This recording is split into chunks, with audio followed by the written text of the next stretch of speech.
This is Apollo Control Houston, 85 hours, 21 minutes into the flight. A little more than 20 minutes since we've been in touch with Apollo 8.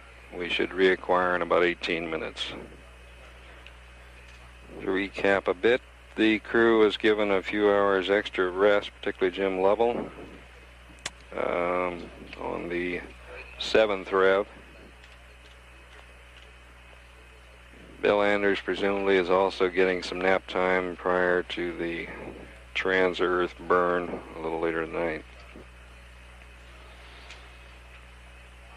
One or two things might be pointed up from today's revolutions around the Earth. We've noted the temperature excursions that have occurred. They weren't entirely unpredicted, but the variance interested people here on the consoles. Excursions over a 50-degree range. Another point that's proving interesting here with the passage of each rev is the fact that our apogee tends to grow ever so slightly and our perigee tends to shrink. This has not been the experience in Earth orbital flight. The apogee tends to shrink ever so slightly and the perigee usually remains stable, coming down somewhat. But the Earth orbital experience is explained by the ever so slight amount of drag exercised on spacecraft at perigee, which tends to pull down the apogee to slow the spacecraft somewhat at perigee, and the effect of it comes in at the high point of the orbit and tends to drop it down somewhat. Somewhat the opposite effect seems to be taking place in these revolutions around the moon. We have plots here on the first rev of 60.5 miles for apogee versus 60.9 perigee. And the next rev 60.4 apogee versus 61.7 perigee. Then a 62 versus 60.1, a 62.3 apogee versus a 59.8, and the curve continues in that way. It's slight, but it's interesting, and it does not conform to the Earth orbital experience. And again, another reason for wanting to fly this navigational-operational Apollo 8 mission. At 85 hours, 24 minutes into the flight, this is Apollo Control Houston.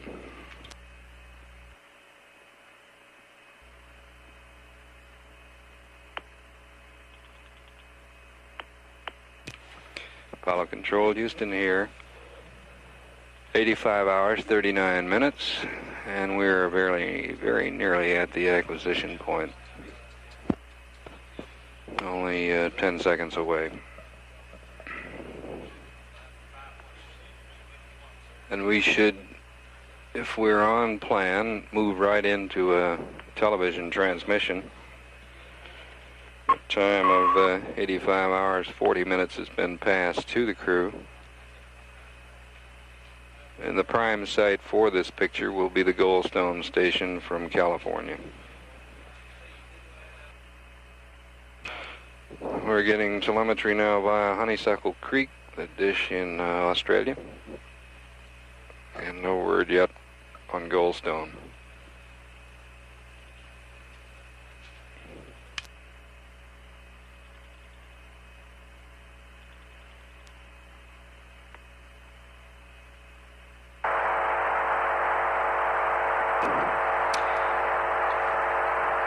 Getting a carrier noise now, which is probably indicative of a transmission coming.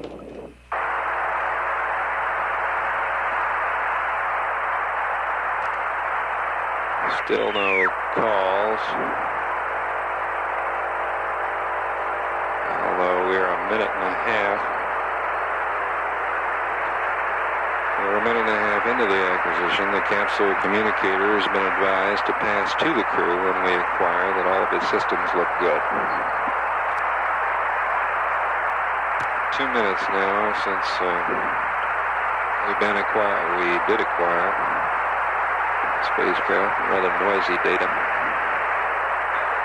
But data on the 9th revolution around the moon. with an apogee of 63 miles and a perigee of 58.9 miles. Velocity of 5,352 feet per second.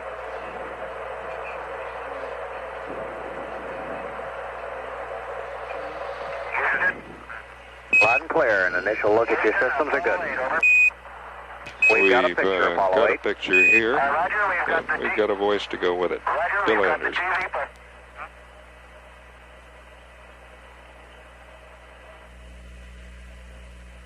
How does the picture look, Houston? Loud and clear. The TV look okay? That's very good. Welcome from the moon, Houston. Thank you.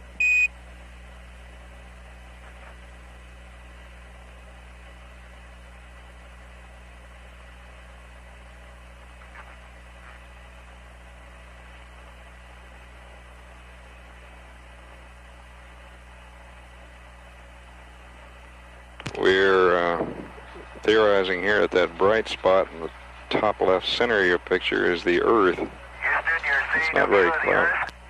Taking over the lunar horizon. We're going to follow the track until the terminator, where we will turn the spacecraft and give you a view of the long shadowed terrain at the terminator, which should come in quite well in the TV. Roger. We don't know whether you can see it from the TV screen, but the moon is nothing but a milky white, completely void. We're changing the cameras to the other window now.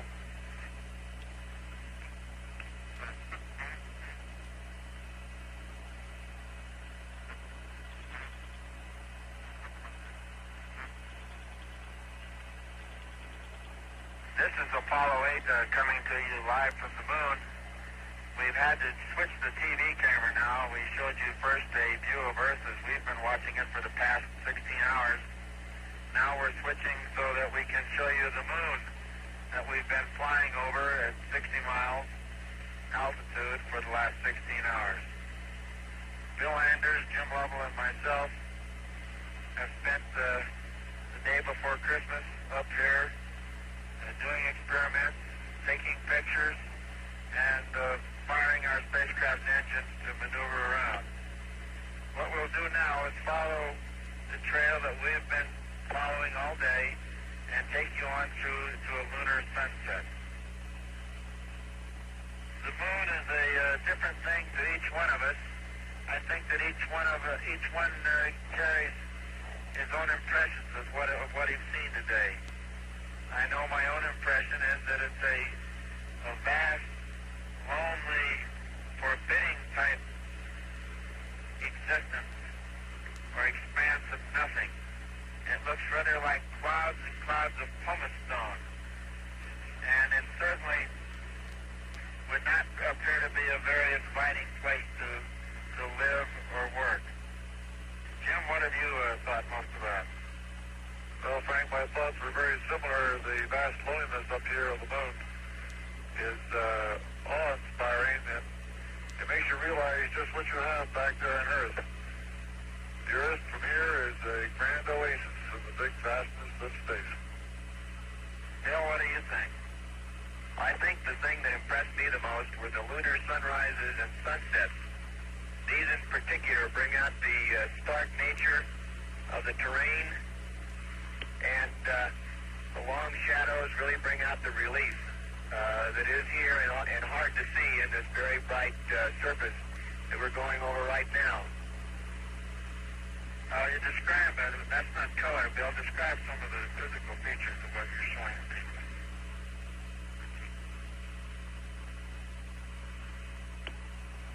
Apollo 8, Houston, we're not receiving a picture now, over.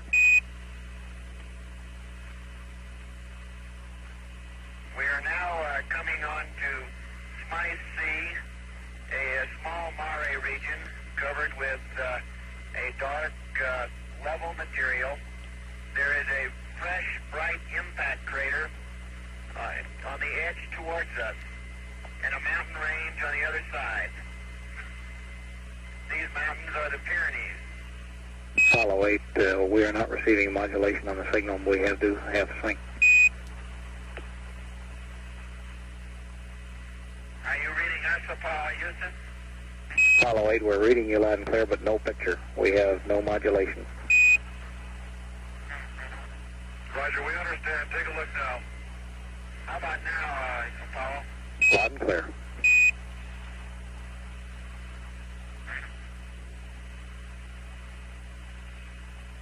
Good picture.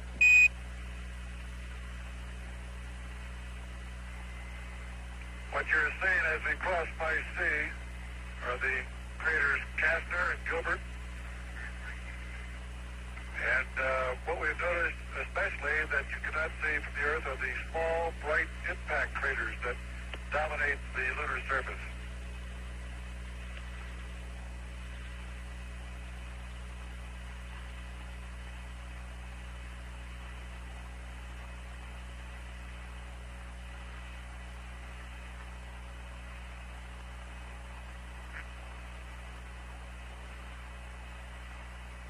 The horizon here is very, very stark.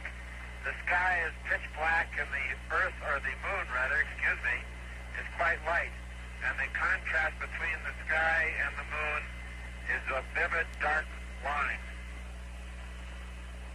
Coming into view of the camera now are some interesting old double ring craters.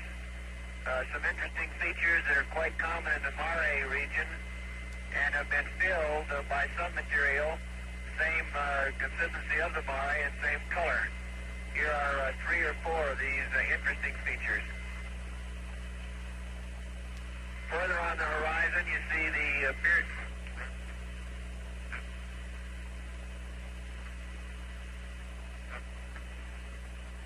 mountains coming up now are heavily impacted with numerous craters, whose central peaks you can see in many of the larger ones. Actually, I think the best way to describe this area is a vastness of black and white. Absolutely no color.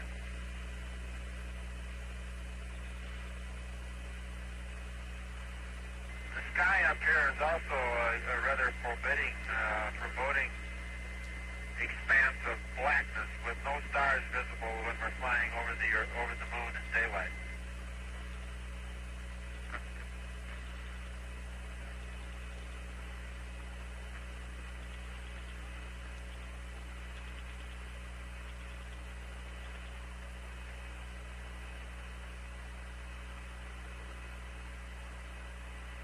You can see by the numerous craters that this planet has been bombarded through the eons with numerous small asteroids and meteoroids pockmarking the surface every square inch.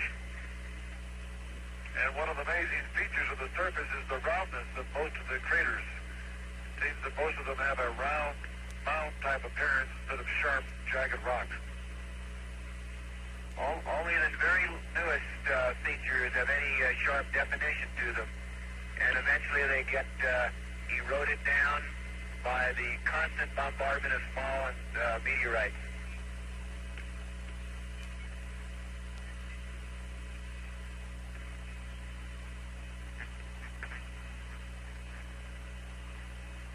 How's the picture now, Houston?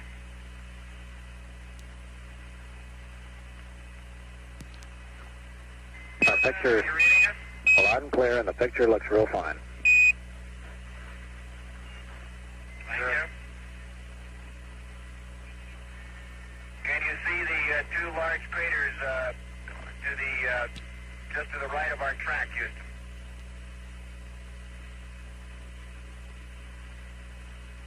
That's affirmative.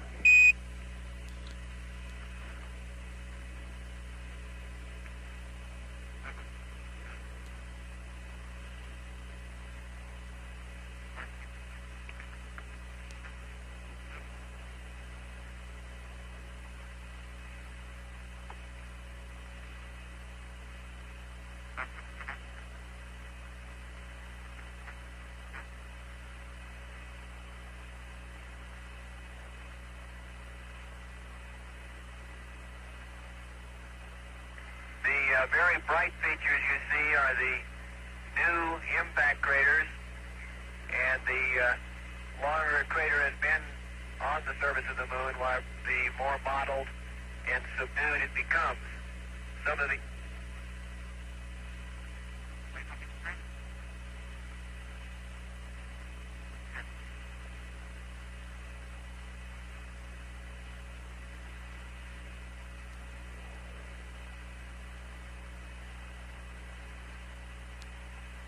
Apollo 8, we've apparently lost your voice. The picture is still good. Roger. Houston, we're passing over the area that's just to the east of Spice C now in checking our charts. Spice C is coming up in a few minutes. Roger.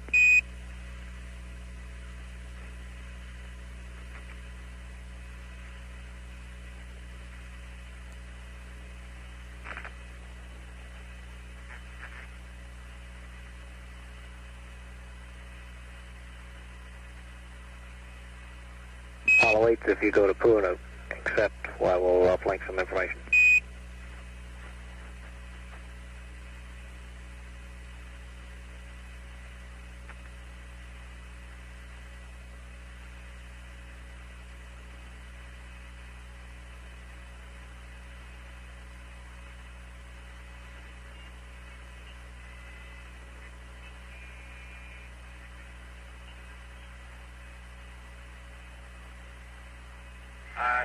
We are now coming up towards the terminator, and I hope that soon we'll be able to show you the varying contrasts of light as we go into the darkness.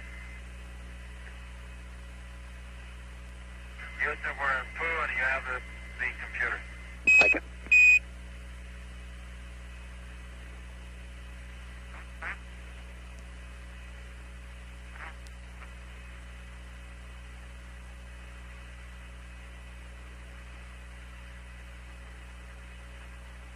We're now approaching a series of small impact craters. There is a dark area between us and them, which could possibly be a old lava flow.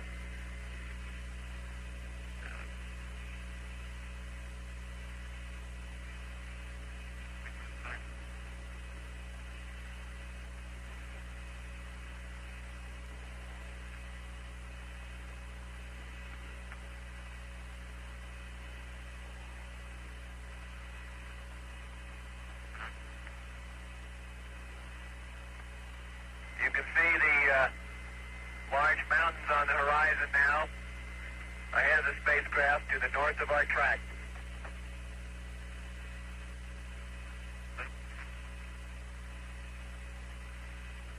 We estimate it's about 325 miles to the horizon, just to help your reference. The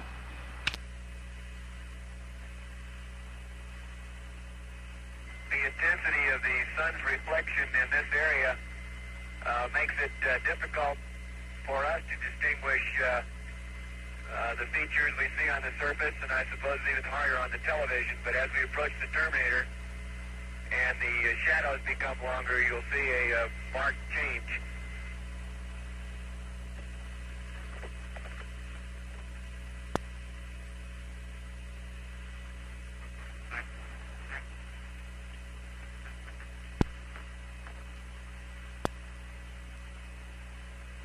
There's a very dark crater in the filling material of this valley in front of us now.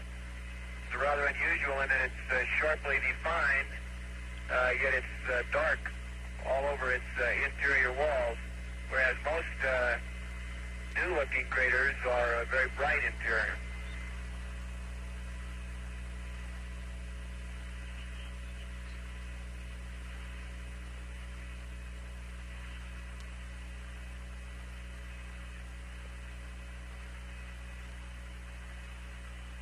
Small impact crater in front of us now in the little mare, well defined, quite new, and another one approaching. The spacecraft is facing north from our track. We're going sideways to our left.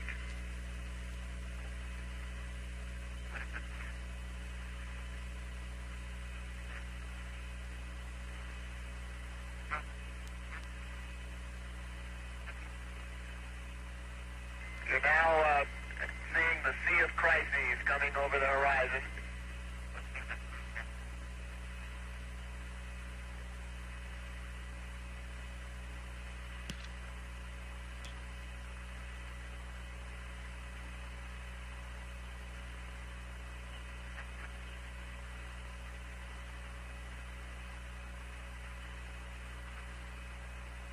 We believe the crater, the large dark crater between the spacecraft and the Sea of Crises is Condorcet crater. Sea of Crises is amazingly smooth as far as the horizon past this rather rough mountainous region in front of the spacecraft.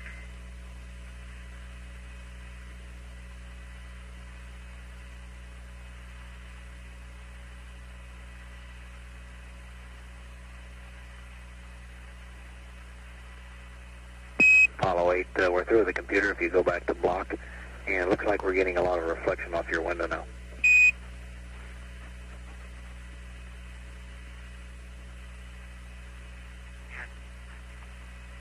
Roger, we'll switch windows.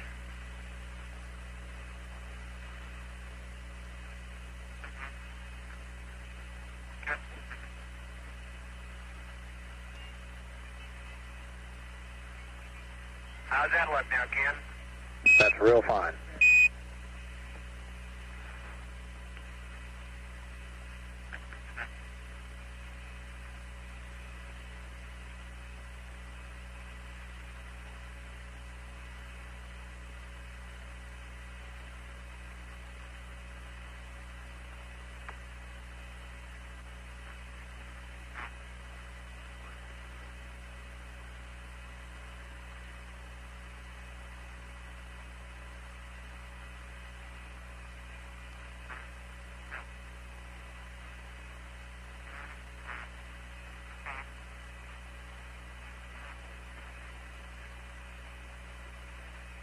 Apollo 8, can you tell us which window you're looking out? And there's a large crater that looks like it's sticking up in the upper right-hand corner of our picture.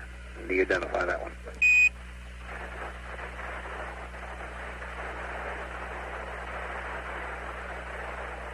Roger, we're just about to lose the lock here. That's why we're slowing up a little bit. We see the Sea of Crises in front of us now, and we're looking out the left-hand rendezvous window.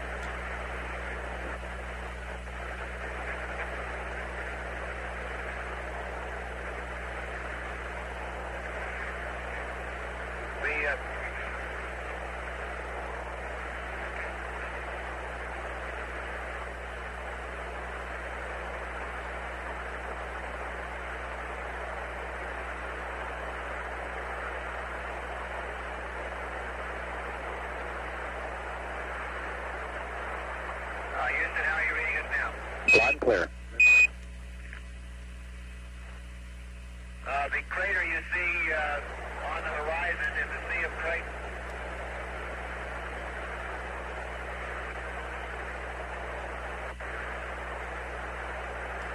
How are you reading it, Houston? Loud and clear, Apollo 8, and we have a picture that's good. Roger, we're getting a lot of static. The Sea of Crises is in front of us on the horizon, and the dark crater Picard can be seen in the middle. We're now approaching the moon's sunrise, or the spacecraft sunset. This is an area that the sun has just recently come up on the moon.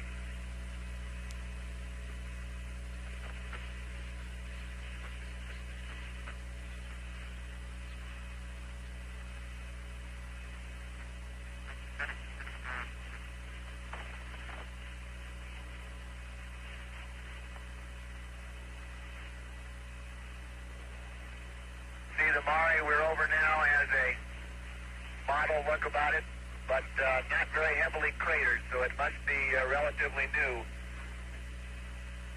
This is the Sea of Fertility, and we're coming up on a large crater, the Delta Rim variety.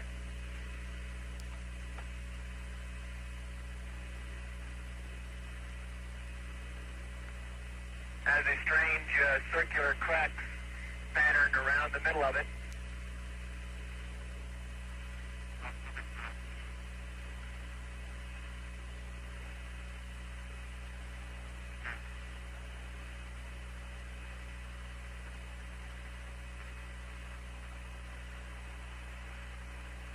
Crater that you're seeing now is about 30 or 40 miles across.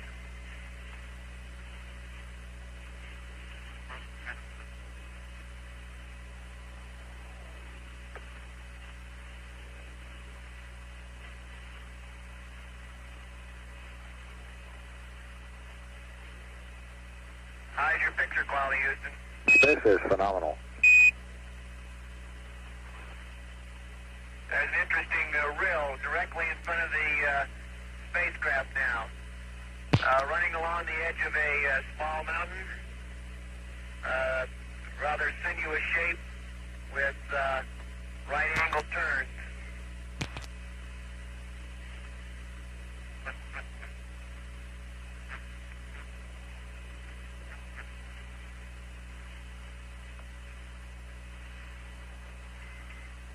This area just to the west of the Sea of Crisis is called the Martian Sleep.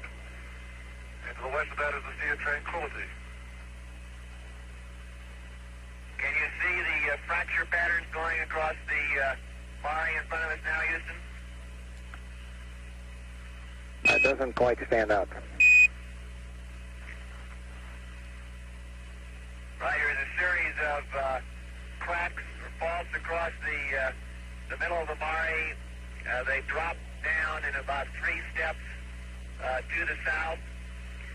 The parallel fault pattern to the north has a drop down in the center.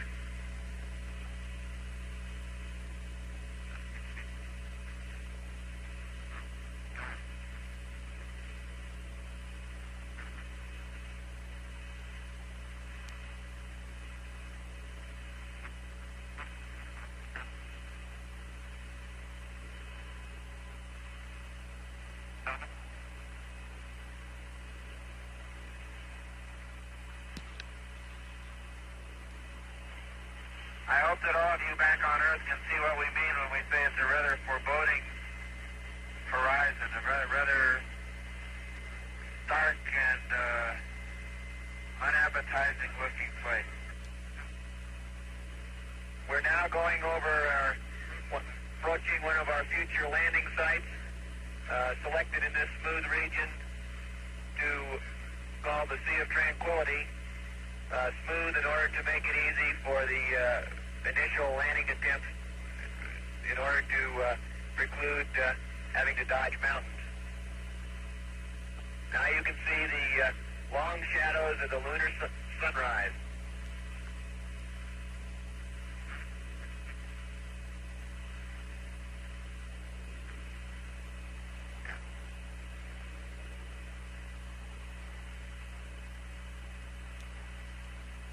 We are now approaching lunar sunrise, and for all the people back on Earth, the crew of Apollo 8 has a message that we would like to send to you. In the beginning, God created the heaven and the earth. And the earth was without form and void, and darkness was upon the face of the deep. And the Spirit of God moved upon the face of the waters. And God said, "Let there be light." And there was light. And God saw the light, that it was good.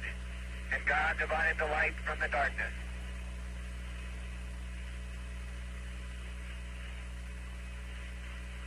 And God called the light day, and the darkness he called night, and the evening and the morning were the first day. And God said, "Let there be a firmament in the midst of the waters, and let it divide the waters from the waters." And God made the firmament, and divided the waters which were under the firmament from the waters which were above the firmament. And it was so. And God called the firmament heaven, and the evening and the morning were the second day.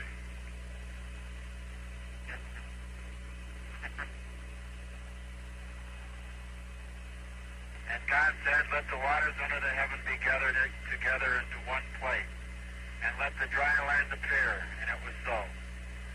And God called the dry land earth, and the gathering together of the waters called he seas. And God saw that it was good. And from the crew of Apollo 8, we close with good night, good luck, a Merry Christmas, and God bless all of you on the good earth.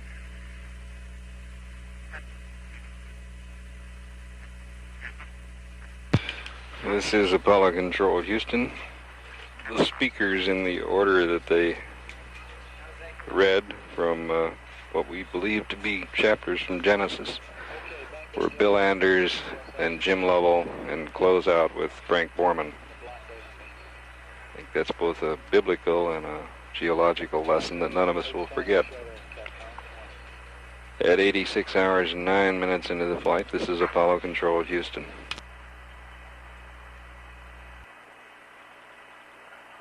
Houston, how do you read Apollo 8? Loud and clear, Apollo 8.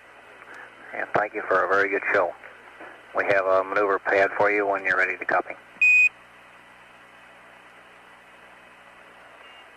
Houston, Apollo 8. Apollo 8, read you loud and clear. Roger, are we off the air now? That's affirmative, Apollo 8, you are. Did you read everything that we had to say there? Loud and clear. Thank you for a real good show.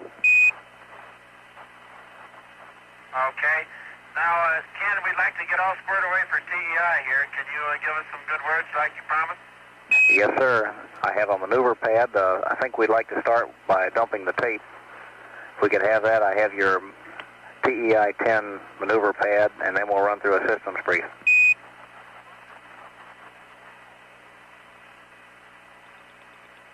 Now, I understand this is the maneuver pad that we will use for TEI. Is that correct?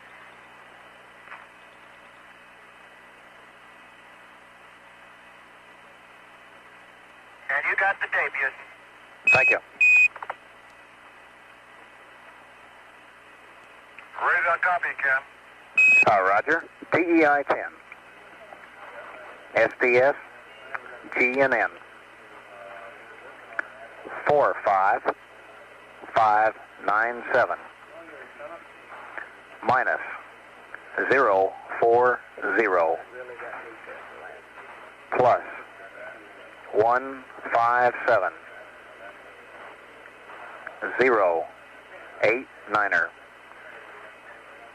19er 1564 plus 35189 minus 01513 minus 00346 180 007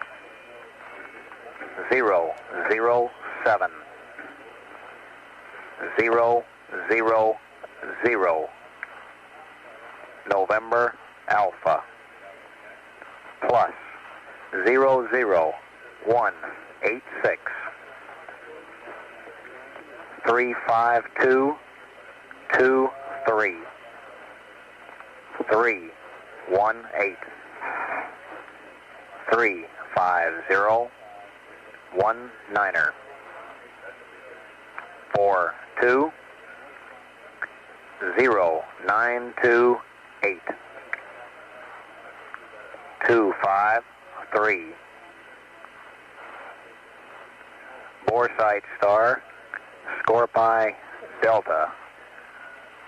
Another name for it is Deshuba. Down 071 left 45 plus 07 148. Minus 165. 0, 0. 129er, 9er 5. 363, 0, 0.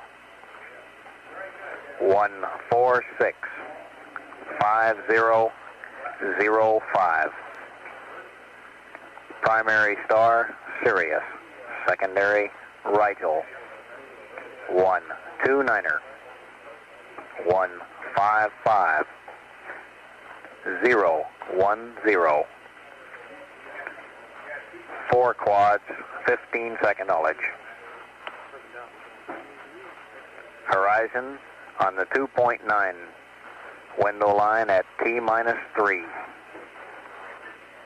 Use high-speed procedure with minus Mike Alpha. Over.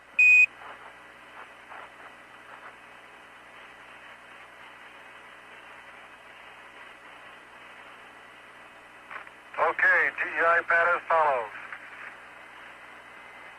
SPS GNM 45597 minus 040 plus 157 089 19 1564 plus 35189 minus 01513 minus 00346 180 007 000 not applicable plus 00186 35223 318 35019 42 0928 253 Scorpio Delta Deshuba down 071 left 45 plus 0748 minus 16500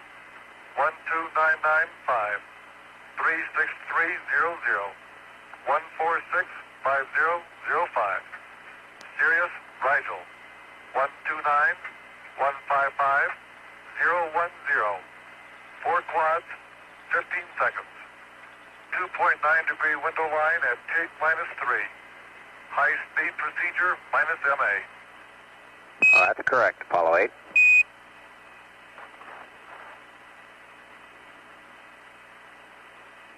Ken, this is Frank. I want to make one thing certain. This is the load that we're to use to burn with, right? This is not just a pad data for 10 aboard.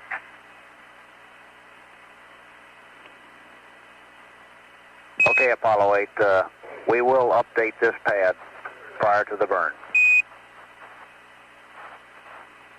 Oh, you will? Okay. Yes, sir.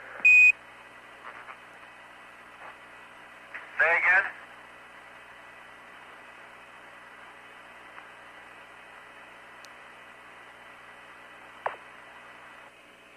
This is Apollo Control, Houston, at 86 hours, 18 minutes into the flight. Just a word or two on where the crew was looking there. Particularly, they identified the track extremely well as they moved along. But some of the areas were not so well identified because of the reading which concluded their pass. The reading came while they were moving across Tranquility in generally a westerly direction. The look angle was to the northwest into a series of mountains rimming the northwest edge of the Sea of Tranquility. Earlier, you recall they pointed out the Sea of Crises, including the Picard craters. And immediately after we lost the picture lock, we went back to work with this update on Apollo 8, Houston. with this tape. Hi, Roger. I'm reading you a lot of background noise. Do you read me clearly?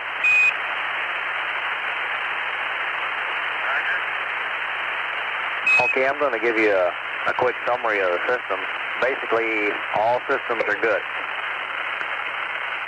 In respect to your return trajectory, we can still get to the mid-Pacific line at 146 hours by waiting as late as the 13th rev. After 138 seconds of the burn, you're on your way home.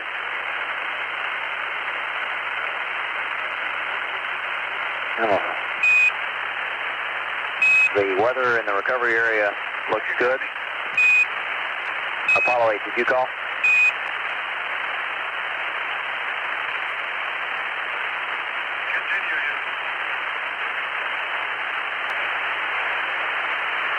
Apollo 8, Houston, could we have the high gain for a little bit longer?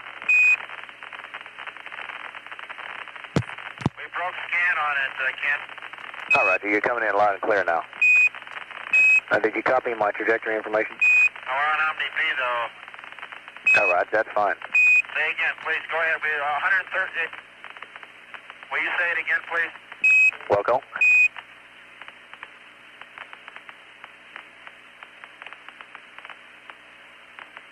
Apollo 8, first, if you can spare, we'd like to have the high gain to complete the dome.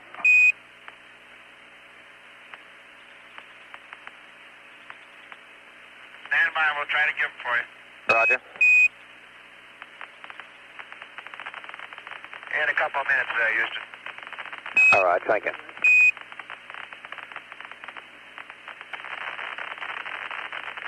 Okay, Apollo 8, while we can also get back to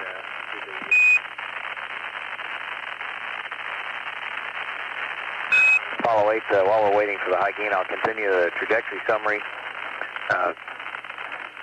We can still get back to the mid-Pacific line in 146 hours from the 13th rev. And you're on your way after 138 seconds of the burn. That's 138 seconds gets you clear of the butterfly region. We recommend not trying reignitions or restarts after 20 seconds. If you go beyond 20 seconds, this may get the trajectory beyond the RCS correction capability to the free return. The weather in recovery area is good. We have an AOS following TEI of 89 plus 28 plus 39, and an AOS without TEI of 89 plus 37 plus 24. During the burn, you may notice a slight change in chamber pressure and tank pressures due to the fuel exhaustion in the storage tank and going to the sump tank. This may occur somewhere around 2 to 5 seconds into the burn. It'll be a small change in pressures in both systems. Going down the systems, all systems are go. In ECS, we want to stop water boiling after TEI for trajectory purposes. Your water dump situation looks good. You should be good to greater than 105 hours. We'll try to hold off the water dump until after MCC 5. In the EPS, we'd like to stir the cryos prior to TEI. The next purge on the fuel cells will occur at approximately 92 hours. That will be both hydrogen and oxygen. Your battery status, battery A, 34.9, battery B, 39.1, and Charlie, 38.5. We have single tank cryo capability. SPS, looking at the performance on the previous burns, you can anticipate a normal burn taking approximately 3.7 seconds in excess of the computed values. Engine performance looks nominal, and all parameters have been steady. RCS looks good. All 4 quads, according to the computer programs, have approximately the same capacity. You have a good rest map. I'll take you through TEI.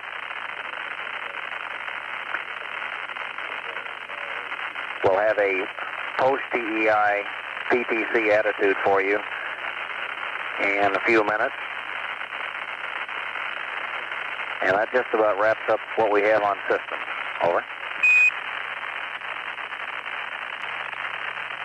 Roger, thank you, Houston. We appreciate the summary. We're trying to get high gain. All right. I think we have it. You have the high gain. Now, Ken, as I understand it, if it shuts down after 20 seconds at burn, you don't want us to try to relight it? Is that what you said? Stand by.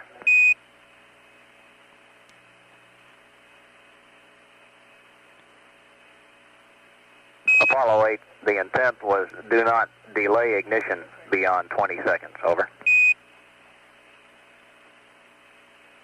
Oh, do not delay ignition beyond 20 seconds. Roger. That's firm. And you want me to start it on bank A and then switch to B again like we did on LOI, right?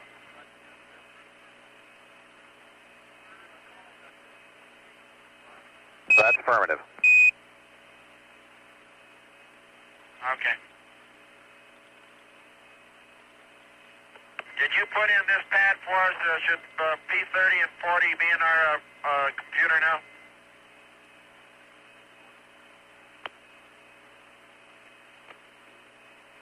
Apollo 8, that's negative. We have not uplinked this pad. We'll put this one in on the next pass. Okay. Roger.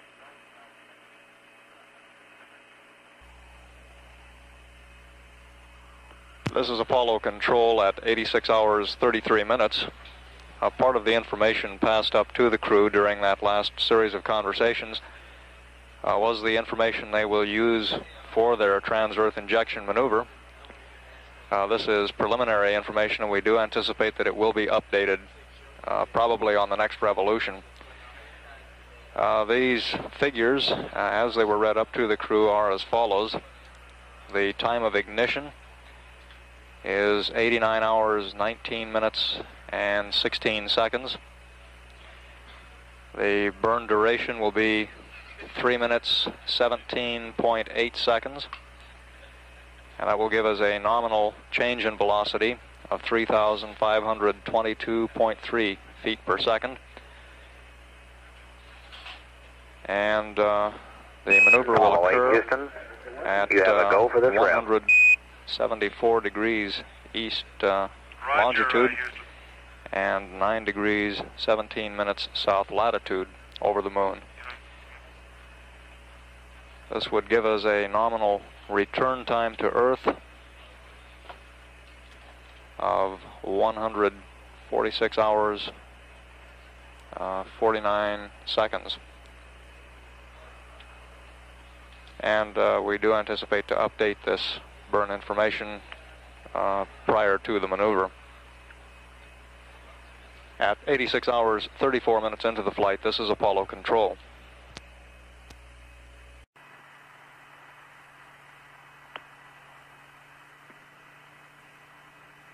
Apollo 8 Houston, we've completed the tape dump and the recorder is yours. Thank you.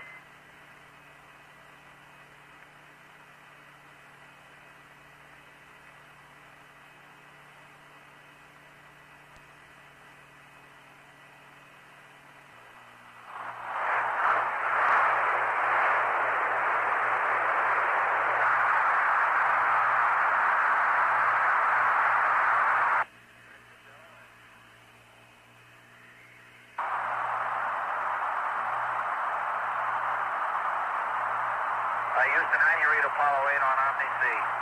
Loud and clear. Thank you.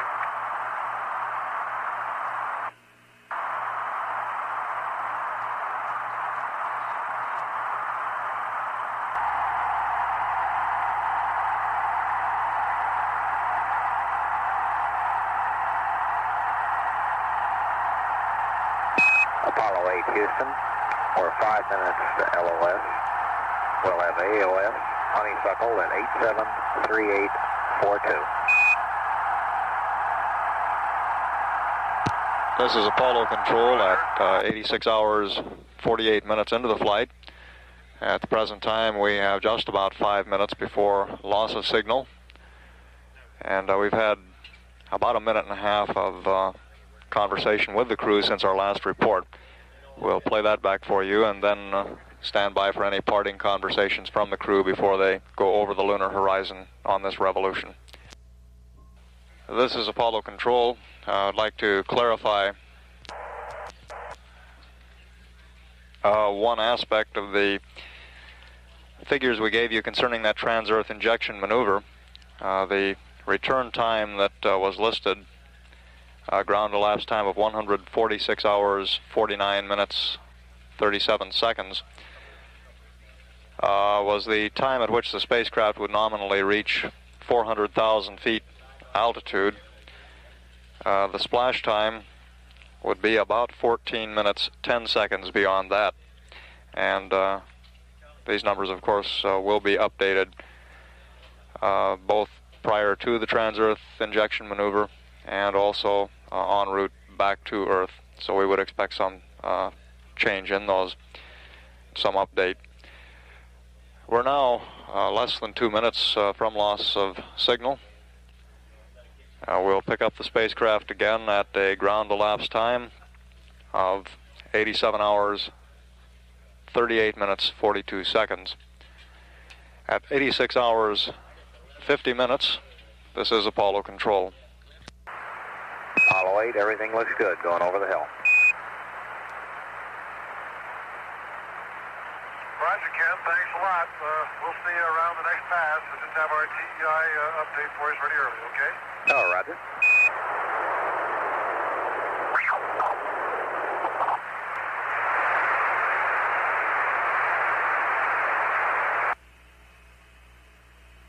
This is Apollo Control at 86 hours, 54 minutes. As the spacecraft went over the horizon and we lost signal, capsule communicator Ken Mattingly passed up to the crew an all systems go report. We'll play that back for you now. And we expect to reacquire Apollo 8 in 43 minutes, 52 seconds. This is Apollo Control at 86 hours, 55 minutes into the flight.